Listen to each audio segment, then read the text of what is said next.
विज्ञान की क्लास में आपका बहुत स्वागत करती हूँ। बच्चों, हमने प्रीवियस वीडियो में आपके जीव विज्ञान के एनसीईआरटी बुक के अंतर्गत अध्याय 1 जीव जगत का अध्ययन किया था। उसके अंतर्गत हमने सजीवों के लक्षण, जैव विविधता और वर्गीकरण के बारे में अध्ययन किया था। वर्गीकरण क्यों आवश्यक है ये भी हमने समझा था। और चलिए अब आज समझने जा रहे हैं वर्गीकरण के साधन। वर्गीकरण के कौन से साधन हैं? तो वर्गीकी सहायता साधन अर्थात टैक्सोनॉमिकल एड। टैक्सोनॉमिकल एड क्यों आवश्यक है?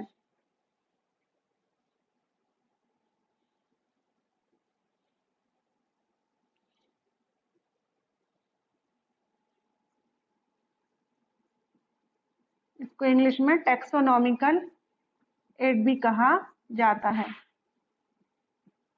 टैक्सोनॉमिकल एड की हमें आवश्यकता क्यों पड़ी? सबसे पहले तो बात यह है बच्चों कि जब हम वर्गीकरण के क्रिया को आगे बढ़ाते हैं, किसी भी जीव को हमने वर्गीकृत कर लिया, कौन सा जीव कॉर्डेटा में है, कौन सा नॉन कॉर्डेटा में आता है, कौन से प्लांट हैं, कौन से एनिमल्स हैं, इन सब बारे में जब हम अध्ययन करते हैं और उनका नामकरण करते जाते हैं, कभी कभी ऐसा होता है और अक्सर प्रायः देखा जाता है कि हमको जीव जंतुओं की, पौधों की नई नई स्पीशीज और नई नई जातियां देखने को मिलते जाती हैं, बहुत से नए प्रकार के प्राणी देखने को मिलते हैं। तो इन सब का अध्ययन किस प्रकार से हम व्यवस्थित ढंग से कर सकें और ऐसी कौन सी चीजें हैं जो हमें वर्गीकृत जीवों को वर्गीकृत करने के लिए आवश्यक सिद्ध हो जाती हैं और हमारी सहायता करती हैं, उनको हम वर्गीकी के सहायता साधन कहते हैं। तो वर्गीकी की सहायता साधन किस चीज के लिए ज्यादा उपयोग होती है? पहला हो गया जीवों की पहचान के लिए, दूसरा पर्यावरण के अध्ययन के लिए, तीसरा जीवों के वर्गीकरण के लिए और चौथा जैव विकास के अध्ययन में। इसकी सहायता से हम जो जैव विकास की प्रक्रिया है कैसे हुई उसका भी हम अध्ययन करते हैं। अगर हम एक डायग्रामेटिक प्रेजेंटेशन देखें तो ये हमने बनाया है, आप लोग भी अपनी नोटबुक में नोट कर लीजिए, जिससे आपको एक बार देखने से एट ए ग्लांस आपको इसके साधन जो है वो अच्छे से याद हो जाएंगे। तो ये आपका टैक्सोनॉमिकल एड। टैक्सोनॉमिकल एड यानी वर्गीकी के साधन, वर्गीकी साधन, और इसके अंतर्गत आते हैं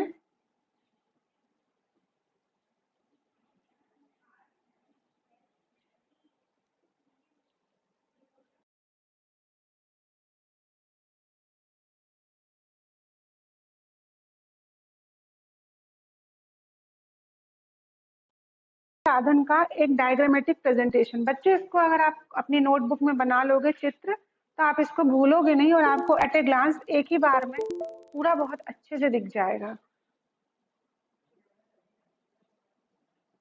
तो ये है वर्गीकी साधन यानी टैक्सोनॉमिकल एड्स।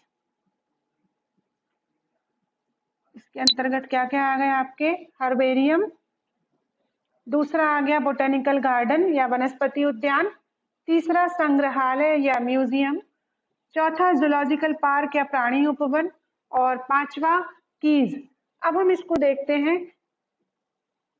इनका हिंदी में भी नाम आपको बता दें। पहला हर्बेरियम, फर्स्ट आपका आ गया हर्बेरियम, दूसरा वनस्पति उद्यान, तीसरा संग्रहालय, चौथा हो गया प्राणी उपवन अथवा चिड़ियाघर, पांचवा कुंजी अथवा चाबी। अब इसको हम वन में देखेंगे कि किसके अंतर्गत क्या क्या चीजें हैं। तो पहला हम देखते हैं हर्बेरियम। हर्बेरियम जो होता है, जैसा कि नाम से स्पष्ट है, इसमें जितने भी पौधे या पादप वर्ग आता है उसको संरक्षित करके फाइलों में रखा जाता है। किसी भी फाइल को बनाने के पहले हमें जिस भी प्लांट है, जिस भी पौधे का हर्बेरियम बनाना है, उसको पहले अच्छी तरह से हम दबाते हैं, कागजों में प्रेस करते हैं, उसके बाद उसको सुखाते हैं, उसी में सूखता है वो अच्छे से, और फिर उसको किसी बॉटनी या ड्राइंग शीट में हम क्या करते हैं? स्टिक करते हैं। ये आपके ऐसे बॉटनी शीट रहती है और इसमें आप क्या करते हैं? उसको स्टिक करते हैं। तो आप जो प्लांट रहते हैं कोशिश करते हैं कि किसी भी जो जिस प्लांट का हम बना रहे हैं हर्बेरियम, उसके सारे भाग, उसके जितने ऑल वेजिटेटिव पार्ट्स हैं, फ्लोरल पार्ट्स हैं, इन्फ्लोरोसेंस पार्ट्स हैं, वो सारे के सारे उसके अंतर्गत आ जाएं और जब इसको हम टेप की सहायता से स्टिक करते हैं, इसके साइड कॉर्नर में हम ये लेबलिंग करते हैं। कौन कौन सी लेबलिंग? पहला तो हम डेट डालते हैं, डेट ऑफ कलेक्शन क्या है। दूसरा, किस प्लेस या किस स्थान से हमने लिया। तीसरा, पौधे का कॉमन नेम क्या है, उस क्षेत्र विशेष में उस पौधे को कॉमन नेम या जनरल इंग्लिश नेम क्या बोलते हैं। और इसके बाद लेते हैं उसका साइंटिफिक नेम। ये बहुत इंपॉर्टेंट है साइंटिफिक नेम, क्योंकि साइंटिफिक नेम जो है वो पूरे विश्व में उस पौधे का एक ही नाम रहेगा। उसके बाद उसका पूरा वर्गीकरण, कौन सा किंगडम है, फाइलम क्या है, क्लास क्या है, ऑर्डर क्या है, जीनस क्या है, स्पीशीज क्या है, इसका पूरा वर्गीकरण करते हैं।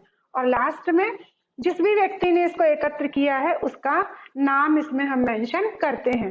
बाद में इन हर्बेरियम शीट्स जो है इसको हर्बेरियम फाइल में ऑर्गेनाइज करते हैं और इस प्रकार से हम एक हर्बेरियम अलमारी में इसको संरक्षित करके रखते हैं। चलिए देखते हैं और भी हर्बेरियम कैसे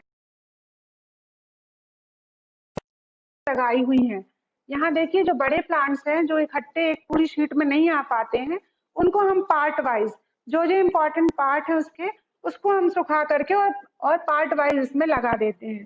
कुछ पूरे तरह से आ जाते हैं, कुछ की पत्तियां लीव्स का ही आ पाता है, तो इसको पार्ट वाइज भी हम हर्बेरियम फाइल में लगा सकते हैं। तो ये है हमारे हर्बेरियम के बारे में।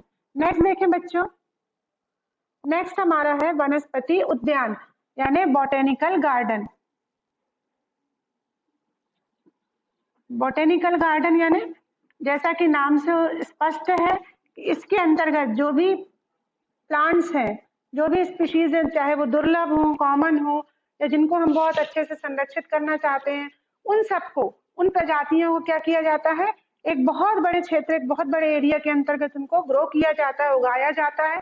और इन प्लांट्स के नाम के साथ में एक स्लिप चिपका दी जाती है, एक टैग लगा दिया जाता है जिसमें उस प्लांट का पर्टिकुलर देखेंगे। वर्गीकी का साधन, जो तीसरा साधन है उसका नाम है संग्रहालय यानी म्यूजियम।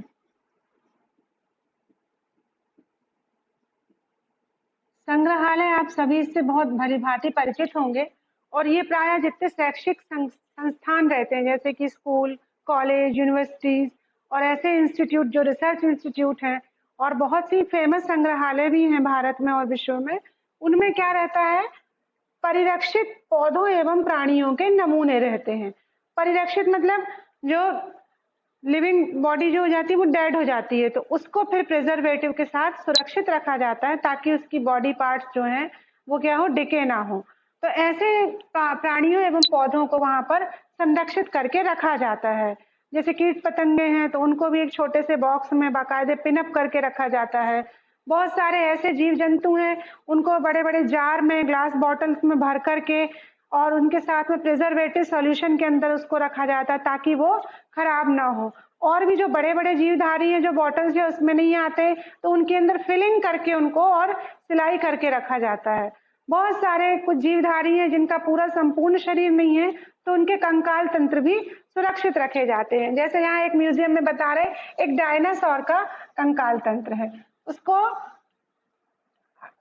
विभिन्न उसके पार्ट्स को अटैच करके जितने मिले और जो नहीं मिले उसको इमेजिन करके और उसको बना करके फॉर्म करके फिर लगा करके एक पूरा प्रतिकृति रूप देने का काम किया जाता है। तो इस प्रकार से संग्रहालयों में भी हम क्या करते हैं, विशेष प्रकार से वर्गीकी के जीवों को और उनके विकास को देखा करते हैं।